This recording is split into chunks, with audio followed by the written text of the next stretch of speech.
we are going to address the real fears and anxieties surrounded by travel. It is not uncommon to have fear surrounded by your solo trip. A lot of the anxiety and fear that comes with travel is literally the lack of know how, the lack of experience to back up and give you the confidence to go ahead and know that you're going to be fine during your travel. All of the things within our brain that start to happen when we start kind of like questioning ourselves and second guessing ourselves and not knowing how would we handle a situation if the worst thing possible happened.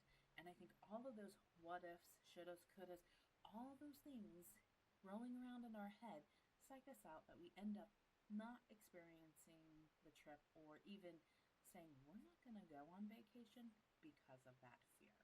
So come with me as I go to my first solo trip all the way to California. This is the longest solo trip I have ever done.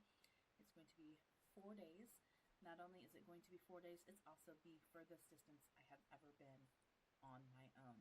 And if I sat here and said I didn't have anxiety or fear surrounding me for this, I would be lying. This is my pre-travel interview.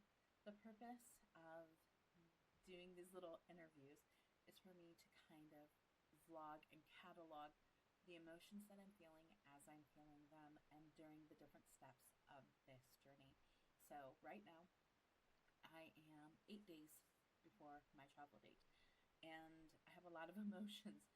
A lot of emotions, a lot of fears, a lot of things up here with the what if this happens happening inside my brain.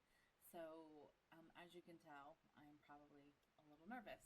I'm more nervous than afraid. I think is the correct way to put that. Okay, so some of the things that I fear. Number one, getting to the airport on time and finding my way through the terminal. My husband and I have been driving everywhere for the past 5 years.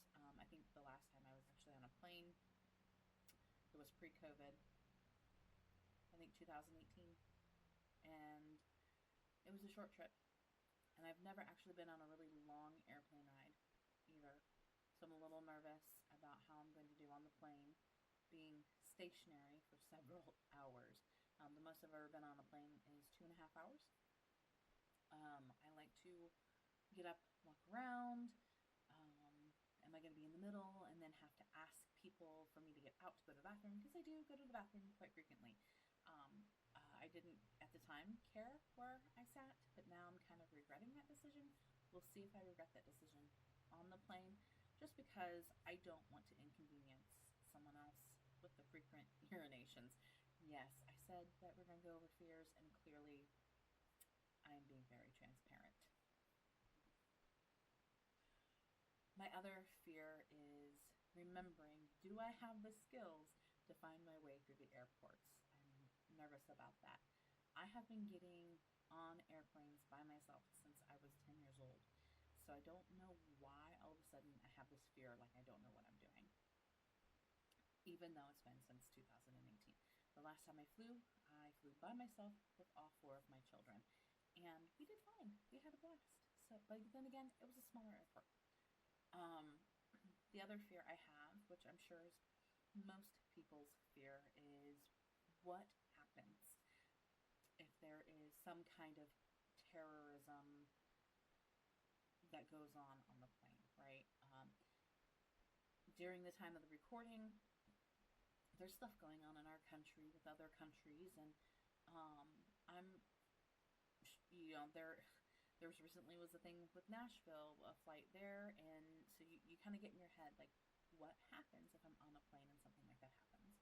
And well, that's one of the things that are beyond our control. And so I have to make sure that I am at peace with whatever happens, because that's a risk anywhere. You're not in control of that. So I shouldn't waste my energy focusing on that fear. I should focus on the things that I have control over and the decisions, which are my decisions. Because the only thing I have control over are my decisions. second fear is, maybe we're on the third fear. It's my third fear. Third fear that I have is once I land in LA and finding my way through, will I be left at the airport? I have booked a Lightning McQueen car to come and pick me up. And she has amazing reviews. There's other videos and stuff that I will be doing with her services. But in the back of my mind, I have this fear of like, what if I've been scammed and I'm not really booked with this person and they're not really gonna come and get me and I'm sitting there and the world is gonna end because she doesn't show up. Like in my mind, I don't know if anyone else is like that, but that what if she doesn't come then triggers a whole bunch of other what ifs. And so I have to have a game plan of, I have 3 different plans of what's going to happen if she doesn't show up to come and pick me up. If Lightning McQueen isn't there, Lightning McQueen isn't there. And I go to one of my other backup plans. And I have to remember that to calm that anxiety, right? Because the anxiety kind of makes me not want to go just because anxiety is mean. The other fear is I am getting to the resort a lot earlier than our meeting, and I will be there before 2 of my other coworkers who are coming in from Texas. And I've never met my coworkers, so there's a little bit of that fear of, will I be received? I'm staying in a hotel room with 2 perfect strangers. Well, they're not perfect strangers. One of them I speak to frequently. She's one of our team leads, so I shouldn't have any fear. But knowing someone via the internet and knowing a person face to face, they're completely different. So there's some of that nervousness of, some of my habits can be annoying, especially when I'm nervous and I rant and I talk like this because I'm nervous. My anxiety is clearly up, and I think it comes through with how I'm even speaking, because I sound like a mess. I look like a mess. I mean, hello. So just, am I going to be received well? I have some anxieties surrounding the meetings that are going on and some of the trainings with Disney, because this is the first time I've been to Disneyland, especially for a training. So I'm really nervous. Like, are the clothes that I'm choosing appropriate? Are they too fancy? Are they not fancy enough? Because my other job, I work with my husband. We are professional. We dress professionally. So I'm a little nervous about that, because I either have really, really business-like clothes, and then I have like bummy clothes. I haven't figured out how to style myself yet. That's a whole other thing. But I don't have like a happy medium. I'm either one or the other. I really don't have a medium, and I need a medium. So I'm a little nervous. I am also the only agent who's Disney bounding, so I'm a little apprehensive to be myself, and some of the nervousness of being myself. One of the other fears I have is, okay, let's say Lightning McQueen doesn't come and I decide to walk and go get a lift, but someone decides that they're going to attack me and I become a victim of crime. That is something that kind of scares me a little, that it's sitting in the back of my mind of, what if, right? Again, I don't have control over someone else, but I do have control over my actions and my habits. So I know, okay, I know to be alert and look and watch. And I know where to go to find the lift area, because you have to leave the airport at LAX to go to a designated area before you can even ask for a lift or an Uber and those sorts of things. If you know, you know. So in the back of my mind, I have some of that going on.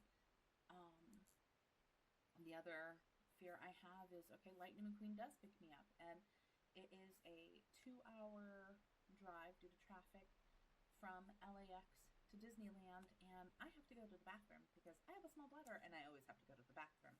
And I feel like I'm not the only person who has these fears with bathrooms, but it's a big thing when we travel that we do frequent stops because I do go to the bathroom a lot, and there's always some kind of fear when I go to a new place of not knowing where the bathroom is.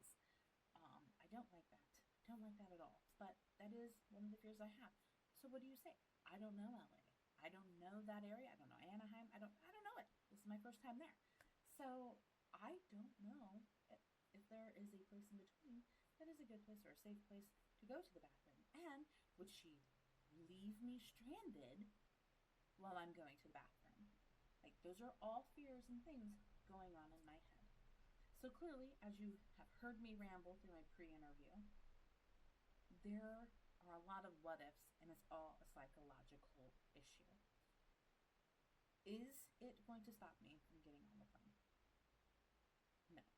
And here is why. I value myself and my own personal growth enough to say that I need to be brave. It is okay to still have anxiety and fear, but having a backup plan and having a backup plan to my backup plan and having 3 emergency contact if I had to fall back on someone to come and help me in the situation until my husband could get to me. I have all of those tools in place. I have built in things that will say you're okay. And if I die, that's beyond my control, and it's beyond anyone else's control, and I have to be at peace with that, and the people around me need to be at peace with that. That's the worst case scenario, is death. But that's the worst case scenario every day for every situation. Is that necessarily what's going to happen here? No. But for people who have severe anxiety and fear over traveling and those sorts of things, it becomes a very real thing. And learning to not give that power over your thoughts, like, it's not something that you should just allow up here to roam around free and play in your mind. You need to learn that you need to silence that a little bit and speak some reality into that situation, because there's a whole lot of steps that happen before that happens. And giving yourself the tools for success and sitting here saying, I can do hard things and it's okay to be scared. I just need to be brave and face that fear, because I know that this is a really great opportunity. I'm very excited for this opportunity. I do know if I was traveling with my husband, I would not be feeling the way I'm feeling. I know that the way I'm feeling is solely because I'm traveling solo. He is my comfort place. I feel safe with him. So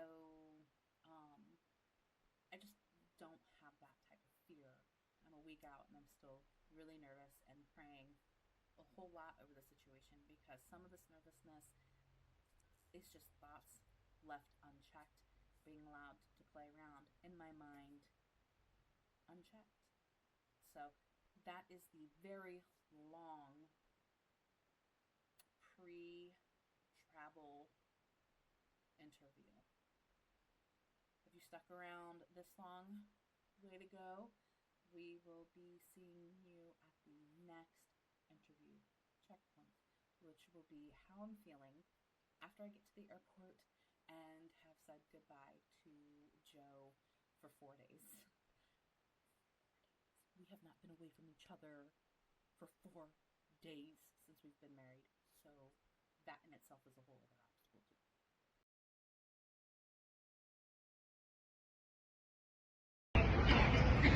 So check-in went a lot easier and faster than I had anticipated.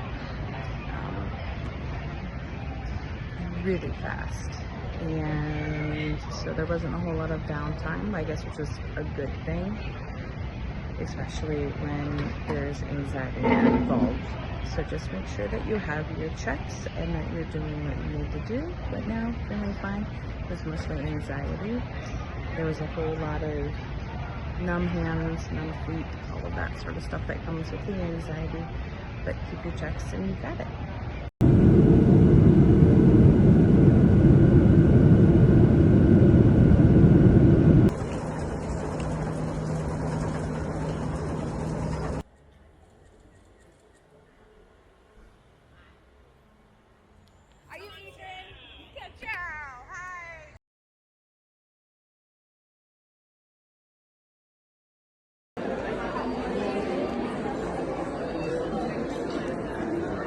All right, my friend, 1, 2, 3, let's.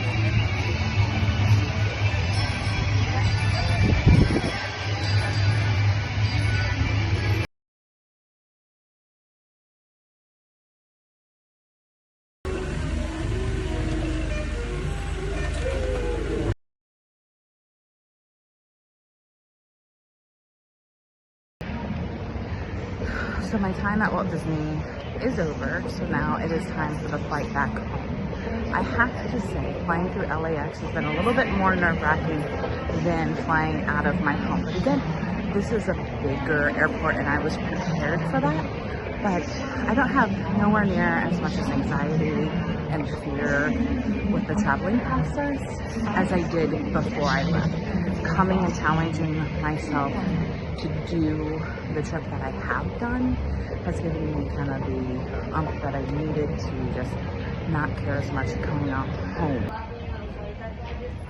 Okay, so I have an irrational fear. I actually have a phobia of escalators because of the height, right? In order to get to my terminal and my gate, I had zero choice but to take the escalator in LAX. They changed my gate again, so that means guess what I have to take and walk all the way back the other way. I don't do escalators, and yet I'm doing escalators with 3 bags. Thanks, LAX. Filming did not go at all like I expected it to go on this trip. I thought, in between each step, that I would have time and find like a safe, quiet space to be able to vlog, and I did not. Some of the steps happened so quickly, like I had said earlier in the video, and I didn't have any time to like have downtime. It just happened so quick, one thing after the other. And when I did have time to record, there were people sitting all around me. Like I couldn't find a place in the airport where it wasn't busy. I guess teach me to try to do a vlog during spring break because yeah, that did not go according to plan, but that's okay. I tried very hard to catch certain bits and pieces. Overall, as you can tell, the car came, my flight took off without a problem. Both of my flights ended up changing gates, and I was forced to face a fear that I did not think I was going to be forced to face during this trip, and that is escalators. I have always been afraid of escalators. I'm still afraid of escalators. I don't know if this means I have conquered them. I took over 20 by the time I was done switching my gates. I was like, are there stairs? Is there an elevator? Is there any other way? No, because LAX is under construction. And so if you're not in a wheelchair, you don't have access to some of the elevators. Some parts had elevators and I started off avoiding them. But by the 3rd escalator, they were like, oh no, there's no more access to them. So that sucked. But by the end of it all, I feel like I became a pro because I was not only taking the escalator, but I was holding all 3 of my bags near the end of my adventure in the escalator. So there is that. How I'm feeling now that I am home. Very proud of myself that I was brave. And I want to go again. Let's go. Where's the next place? Let's go. Okay.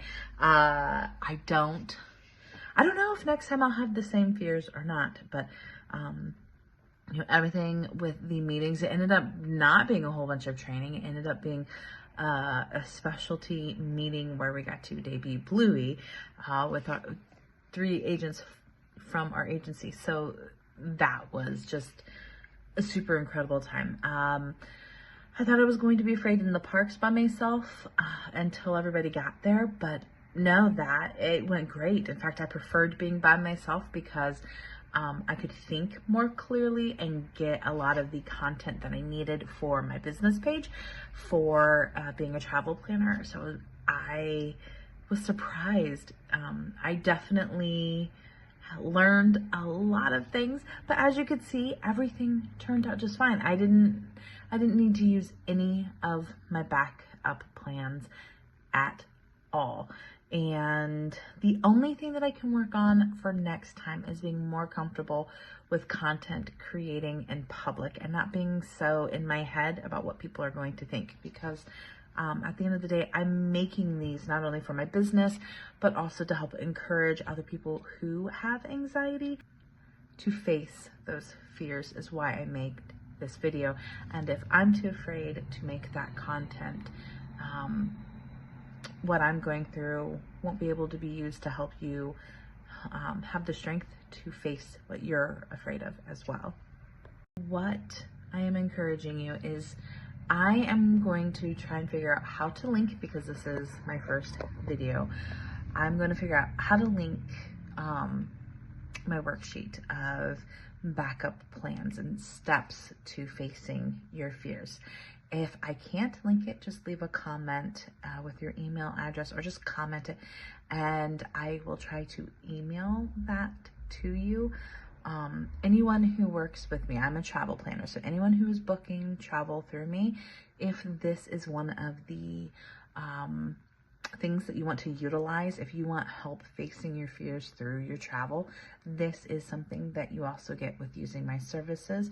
So just be sure to reach out and say, I want to book services, but I have anxiety, and I'll know exactly what you mean, and we can work through and make these steps for your travel as well. I hope this was helpful. Until next time,